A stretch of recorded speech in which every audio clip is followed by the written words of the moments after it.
Sir నమస్కారం sir. నమస్తే.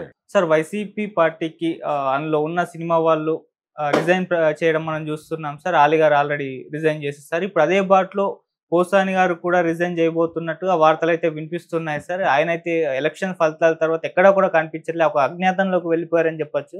మరి ఇప్పుడు వైసీపీ నుంచి తప్పుకుంటారా? లేదా మరి మళ్ళీ సినిమా ఇండస్ట్రీలో అవకాశాల కోసం ఆయన ప్రయత్నిస్తారా? అసలు అవకాశాలు దొరికే పరిస్థితి ఆయనకు ఉందంటారా? మీ ఒపీనియన్ సార్ వీటిపైన? అంటే ఇంకా ఇండస్ట్రీకి సంబంధించి అలీ వెళ్ళిపోయినంత మాత్రాన మిగిలిన వాళ్ళు వెళ్ళిపోతారు అని కాదు, కానీ ఎవరైనా వెళ్ళొచ్చు. వెళ్ళకుండా ఎలా ఉంటారు? ఇప్పుడు అధికారం ఎక్కడుంటే అక్కడికి చేరటం అనేది చాలా సహజంగా జరిగేటువంటి ప్రక్రియ. దీనిలో పెద్దగా ఆశ్చర్యపోవాల్సినటువంటి అవసరం లేదు. పోసాని అంటే అలీ ఎందుకు విత్డ్రా అయ్యాడంటే మొదటి నుంచి కూడా తను వైఎస్ఆర్సీపీలో ఉన్నాడు తప్ప తను ఎంతవరకో అంతవరకే ఉన్నాడు. అంటే మిగిలిన వాళ్ళలాగా ఎగబడి కామెంట్ చేయటం అనేది చేయలే, ఎగబడి తిట్టడం అనే కార్యక్రమం కూడా చేయలే. రామోజీరావు గారు కన్ను మూసిన సందర్భంగా తను ఒక వీడియో రిలీజ్ చేశాడు. రామోజీరావు గారితో తనకున్నటువంటి రిలేషను, ఆయన తనని ఎంకరేజ్ చేసిన పద్ధతి ఇవన్నీ చెబుతూ ఒక వీడియో వచ్చింది. ఆ వీడియో వచ్చిన రోజే తెలుసు అలీ వెళ్ళిపోతున్నాడు అని. ఎందుకంటే రామోజీకి వ్యతిరేకమైనటువంటి ఒక క్యాంపెయిన్ అవతల జరుగుతోంది.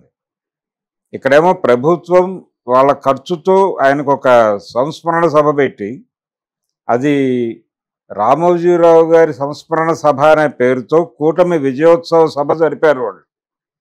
అంటే కూటమి విజయం చూసి కన్ను మూసాడు ఆయన. రామోజీరావు గారికి చివరి ఆనందాన్ని ఇచ్చింది మేమే. మా గెలుపు కోసం పోరాటం చేసిన అమరవీరుడు రామోజీరావు అని అందరూ మాట్లాడారు, కీరవాణితో సహా. ఇది ఒక దారుణం. ఆ సందర్భంలో ఇతను ప్రో రామోజీరావు వీడియో చేయటం. సో అలీ వెళ్ళిపోతున్నాడు అనేది ముందే తెలుసు ప్రపంచానికి. అందులో భాగంగానే ఆయన ఫైనల్గా బై చెప్పేశాడు, అయిపోయింది. అవును. బై చెబుతూ వేరే పార్టీలో చేరట్లేదు నేను అన్నాడు. వేరే పార్టీలో చేరట్లేదు అని చెప్పడమే. నేను ఇప్పుడు సినిమా ఇండస్ట్రీలో ఉండాల్సిన పరిస్థితి ఉంటుంది అనివార్యంగా. ఈ డిజిటల్ మీడియా సలహాదారు అనేటువంటి ఉద్యోగం వెళ్ళిపోతుంది, ఈ పదవి వెళ్ళిపోతుంది. కాబట్టి ఈ పార్టీ కూడా అధికారంలో లేదు. ఇక్కడ ఉండటం వల్ల అంత అంటే రోజువారీ యుద్ధం చేయగలిగితే ఉండాలి అక్కడ. రోజువారీ పొలిటికల్ యుద్ధం చేసేంత పరిస్థితి నాకు లేదు. కొద్దో గొప్ప సినిమా ఇండస్ట్రీలో ఉన్నాను నేను. అక్కడ ఏదైనా వేషాలు వస్తే చేసుకోవాలి. దాని గురించి కూడా అంత స్థాయి వెంపర్లాట్లేదు అతనికి. ఇతర షోస్ అవి ఉన్నాయి. ఆ షోస్ కూడా ఇబ్బంది కలగకూడదు, ఎందుకంటే అవి తెలుగుదేశం వాళ్ళ ప్లాట్ఫామ్స్ మీదే ఈయన షోస్ ఉన్నాయి. అందుకని ఒక ఇండికేషన్ ఇచ్చి, అయ్యా నేను రాజకీయాల నుంచే పూర్తి స్థాయిలో తప్పుకుంటున్నాను అంటే వాళ్ళు అభినందించి హక్కుని చేర్చుకుంటారని అనుకున్నాడు. కానీ ఒక దాడి చేస్తున్నారు. ఈ క్రమంలోనే పోసాని మీద కూడా ఇప్పుడు దృష్టి పడింది.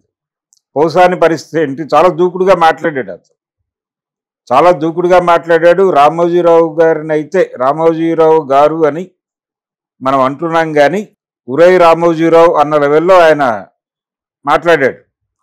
నువ్వేమన్నా పత్తిత్వా, నువ్వెంత దుర్మార్గుడివి. తన దగ్గర పనిచేశాడు. తను రామోజీకి చెందినటువంటి మార్గదర్శిలో పోసాని కృష్ణమురళి ఉద్యోగిగా ఉన్నాడు. ఆ ఉద్యోగిగా ఉంటూ తను ఒక బ్రాంచ్ మేనేజర్ తప్పు చేస్తున్నాడు అని చెబితే, చేస్తే చేస్తాడు నీకెందుకు అని చెప్పకుండా మేము అతని మీద చర్య తీసుకుంటామని అతన్ని ప్రమోట్ చేసి హెడ్ ఆఫీస్కి తీసుకెళ్ళిపోయిన చరిత్ర ఉంది. ఇవన్నీ చెప్పుకున్నాడు ఆయన. రామోజీ మీద దాడి చేస్తూ చేసిన వీడియోల్లో అందరినీ తిట్టాడు ఆయన. వీళ్ళు వాళ్ళు అని లేదు. ఏబిఎన్ రాధాకృష్ణని తిట్టాడు. ఈ ప్రాసెస్లో చాలా అగ్రెసివ్గా వెళ్ళాడు ఆయన. అగ్రెసివ్గా వెళ్ళాడు కాబట్టి ఇప్పుడు అతను ఏం చేయబోతున్నాడు అనేది ఒక కీలకాంశంగా మారింది. అతను ఒకవేళ తెలుగుదేశం పార్టీలో చేరదలుచుకుంటే చంద్రబాబు నాయుడు తీసుకుంటాడు. అంటే వీళ్ళు ఏం చూస్తారు క్రైటీరియా? అవతల పార్టీలో ఉండగా మన్నని గాయపరిచే లెవెల్లో తిట్టాడు. ఇప్పుడు అతను మన శిబిరంలోకి వస్తే అవతల వాళ్ళని కూడా అదే రేంజ్లో తిడతాడు కదా. తిట్టడం, దాడి చేయటం అనేది క్వాలిఫికేషన్ అయితే పౌసానిని మించిన క్వాలిఫైడ్ పొలిటీషియన్ ఎవరున్నారు? కాబట్టి ఆయనకేం ఇబ్బంది లేదు, ఆయన ఏం భయపడలే, టెన్షన్ పట్టలేదు, ఊరికనే పక్కన ఉన్నాడు. ఇప్పుడు మాట్లాడట్లేదు కానీ ఒక వెసులుబాటు చూసుకున్నాడు. అతను ఈ శిబిరంతో ట్రావెల్ అవ్వాలా వద్దా అనేది తేలాలి ముందు. ఇది తేలితే దీనికి సంబంధించినటువంటి అంటే జనరల్గా జరిగేది ఎలా జరుగుతుందంటే ఓటమి తర్వాత ఎవరికి వాళ్ళు ఒక చిన్న షల్లోకి వెళ్ళిపోతారు. పార్టీ పర్సనల్గా వాళ్ళని కలిసి టచ్ చేసి మీరు చాలా అవసరం, ఈ అవసరమైన సమయంలో మీరు అవసరమైన పాత్ర నిర్వహించండి, మీకు కావలసిన అన్ని ఏర్పాట్లు మేము చూసుకుంటాం, మీ భద్రత మాది అన్న పద్ధతిలో హక్కును చేర్చుకుని వాళ్ళని ముందుకు నడిపించాలి. ఇది నాయకత్వ లక్షణం. ఒకవేళ జగన్మోహన్ రెడ్డి అది చేస్తే అక్కడే ఉంటాడు, ఆయన అక్కడే ఉండి తిరిగి తన తిట్ల ప్రక్రియని కొనసాగిస్తాడు. లేదు అలాంటి భరోసా గనక అక్కడ దొరక్కపోతే, ఇలాంటి భరోసా దొరక్కే కోడెల శివప్రసాద్ ఆత్మహత్య చేసుకున్నాడు. అలాంటి భరోసా దొరక్కే చాలామంది పార్టీ మారి వెళ్ళిపోయారు. అది మేకపాటి కావచ్చు, లేకపోతే మాగుంట శ్రీనివాసులు రెడ్డి కావచ్చు, దేవరాయలు కావచ్చు, వీళ్ళందరూ అలా వెళ్ళిపోయిన బ్యాచే కదా. సో హక్కున చేర్చుకుని ఓదార్చడం అనేది జరగాలి. అంటే నాయకుడు ఎలా సపోర్ట్ చేస్తాడు అంటే, ఒక కుంభకోణంలో తన అనుచరుడు ఉన్నాడు, అతని పాత్ర ఉంది. సూర్యుడు డిప కుంభకోణంలో ఆయన రోల్ ఉంది అని బయటికి వచ్చేసి మీడియాలో వార్తలు వచ్చేసిన తర్వాత కూడా ఆ రోజు సాయంత్రం జరిగిన ప్రెస్ మీట్లో వైఎస్ రాజశేఖర రెడ్డిని ఈరోజు సూర్యుడు కనబట్టడం లేదు, బహుశా ఈ స్కామ్ గురించిన వార్తలు రావడం వలన అని ఎవరో అడిగితే దానికి భయపడాల్సిన అవసరం ఉంది, సమాధానం చెప్పుకుంటాం కదా, ఎందుకు టెన్షన్ పడాలి? నేను చెప్పాను వచ్చేయమని, ఎందుకో భయపడుతున్నాడు, సిగ్గుపడుతున్నాడు అమాయకంగా. నేను ధైర్యం చెప్తాను, రేపటి నుంచి వస్తాడు, మీరేం టెన్షన్ పడకండి అన్నాడు మీడియా వాళ్ళని. అంటే ఆ కుంభకోణంలో భాగస్వామి కదా అన్నారు వీళ్ళు. కుంభకోణం అనే ఆరోపణ వచ్చిందండి, అది ప్రూవ్ కావాలి కదా, టైం ఉంది కదా, ఎందుకు టెన్షన్ పడతారు, మీరు ఎందుకు పడుతున్నారు, అతను ఎందుకు పడాలని కోరుకుంటున్నారు, అతను రేపు వచ్చి నాకు భోజనం వడ్డిస్తాడు, మీకేమిటి సమస్య అన్నాడు. అంతగా వెనకేసుకొచ్చాడు ఆయన. అలాగే ఉండేది ధోరణి. ఆ భరోసా కనుక ఇవ్వగలిగితే జగన్మోహన్ రెడ్డి వీళ్ళెవరూ బయటకు పోరు. అది ఇవ్వలేకపోతే అది ఒక వాక్యూమ్గా మారి అక్కడ ఉండలేని సఫికేషన్ ఏర్పడి బయటకి పంప్ అవుతారు. బయట పరిస్థితులు బాలేవు అనుకున్నప్పుడు జీవితం నుంచి నిష్క్రమించే లాంటి నిర్ణయాల వైపు కూడా డ్రైవ్ అయిపోతారు వీళ్ళు, ఎమోషనల్ పీపుల్ కాబట్టి. అదే జరిగింది అతని విషయంలో, కోడెల శివప్రసాద్ విషయంలో జరిగింది అదే.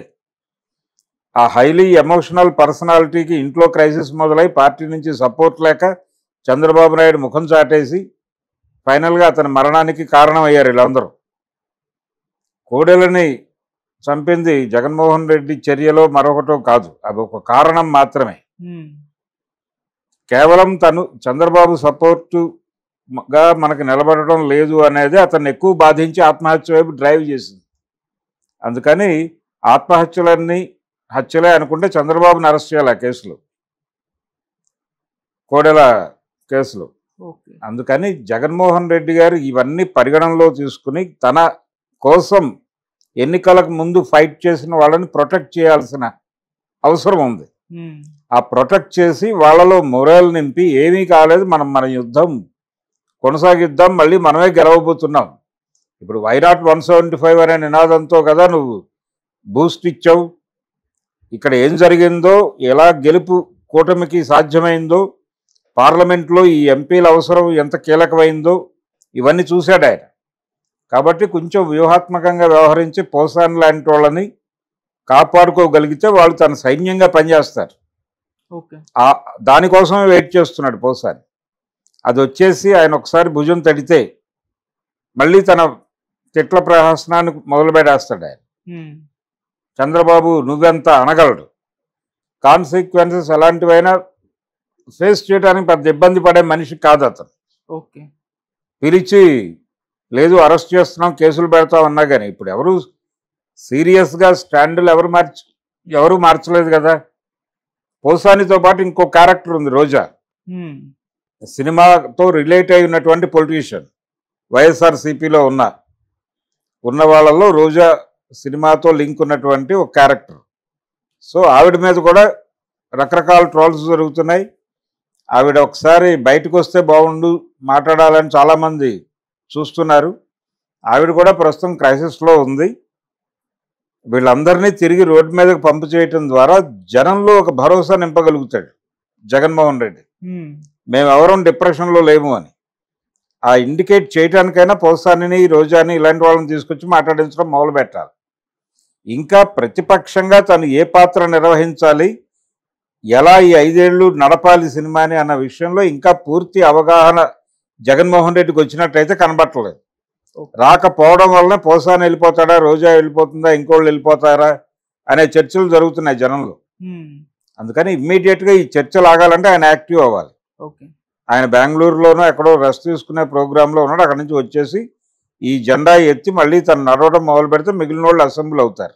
అంటే సార్ ఇటువైపు నుంచి కూడా దాడి జరుగుతుంది కదా, జగన్మోహన్ రెడ్డి గారి హిమాలయాలకు, జగన్మోహన్ రెడ్డి గారు బెంగళూరుకు, ఆయన విదేశాలకు, పార్టీ విలీనం చేసేస్తున్నారు, కాంగ్రెస్ లో ఖాళీ అయిపోతుందని చెప్పి, అంటే ఈ దాడి కూడా జరుగుతుంది. ఖాళీ అయ్యే అవకాశం లేదు. ఖాళీ చేసుకునే అవకాశం ఉంటే ఆయన ఎన్డీఏ కోసం తన ఎంపీలను నిలబెట్టడు. తన ఎంపీలను అక్కడ ప్రో మోడీగా నిలబెట్టాడంటేనే షట్ డౌన్ చేసే ఉద్దేశం లేదు అని. షట్ డౌన్ చేసే ఉద్దేశం ఉంటే వాళ్ళని తీసుకెళ్లి ఇండియా కూటమికి కూర్చోబెట్టేవాడు కదా యాంటీ మోడీగా. ఆ ప్రయత్నం చేయలేదుగా. వాళ్ళు నలుగురు వెళ్ళి జై మోడీ అన్నారుగా అక్కడ. ఈయన కూడా మోడీ వ్యతిరేక ప్రకటనలు ఎక్కడా చేయలేదు కదా. కూటమి తనకు ప్రత్యర్థిగా ఏర్పడి ఉన్నటువంటి కూటమిలో బీజేపీ కీలక భాగస్వామి అయినప్పటికీ తన కాన్సన్ట్రేషన్ చంద్రబాబు మీద, పవన్ కళ్యాణ్ మీద మాత్రమే ఉంచాడు ఆయన. అందుకని ఆయన అలాంటి షట్ డౌన్ నిర్ణయాలతో లేడు. How to tackle the situation అనేది ఒకటే క్రైసిస్ అతనికి. అది ఈజీగా పక్కకి తోసేసి ఆయన ఎలాగూ పరామర్శ యాత్ర అన్నాడు కాబట్టి ఆ యాత్ర ఏదో మొదలుపెట్టి కన్ఫెషన్ స్టేట్మెంట్తో జనాల్ని అడ్రస్ చేస్తే, ఆత్మ పరిశీలనతో జనం ముందుకు వెళ్ళగలిగితే అతనికి విజయం వస్తుంది. సార్ ఇటు పోసాని గారి విషయంలో కూడా ఆయనకు ముందున్న ఆప్షన్ ఒక వైసీపీతో ట్రావెల్ అవ్వడం తప్పితే, అంటే సినిమాల్లోకి వెళ్ళలేరు ఇప్పుడు ఉన్న సిచ్యువేషన్లో. అలాగే టీడీపీ, జనసేన, బీజేపీలో ఆయన జాయిన్ అయ్యే పరిస్థితి కనిపించట్లేదు. ఓన్లీ వైసీపీతో ట్రావెల్ అవ్వడం ఒకటి, లేదంటే రాజకీయ అలా ఏం లేదు. ఇప్పుడు ఆయన హ్యాపీగా రిజైన్ చేసి వెళ్ళి టీడీపీ సభ్యత్వం అడిగితే ఇవ్వను అని వాళ్ళు చెప్పరు. జనసేనలోకి వెళ్ళినా వాళ్ళేం కాదనరు. పైగా ఇతను మా దగ్గరికి వచ్చి సరెండర్ అయ్యాడు అని ప్రొజెక్ట్ చేసుకునే ప్రయత్నం చేస్తారు. రెండోది,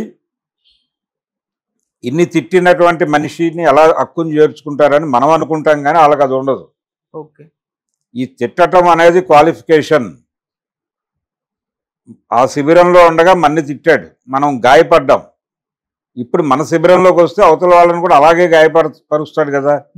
అయితే అతనికి సభ్యత్వం ఇచ్చే ముందు మేము ఎంత ఏడ్చామో నీ మాటలకి, అంతకు 4 ఇంతలు ఏడిపించగలవా, ఇదే నీకు టెస్టు అని పెట్టి అతనికి సభ్యత్వం ఇస్తే చెలరేగిపోతాడు కదా. అలా వాడుకునే ప్రయత్నమే చేస్తారు ఏ పొలిటీషియన్ అయినా.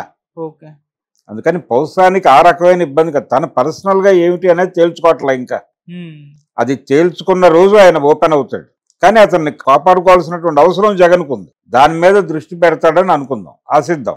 Okay sir, thank you so much sir. Thank you.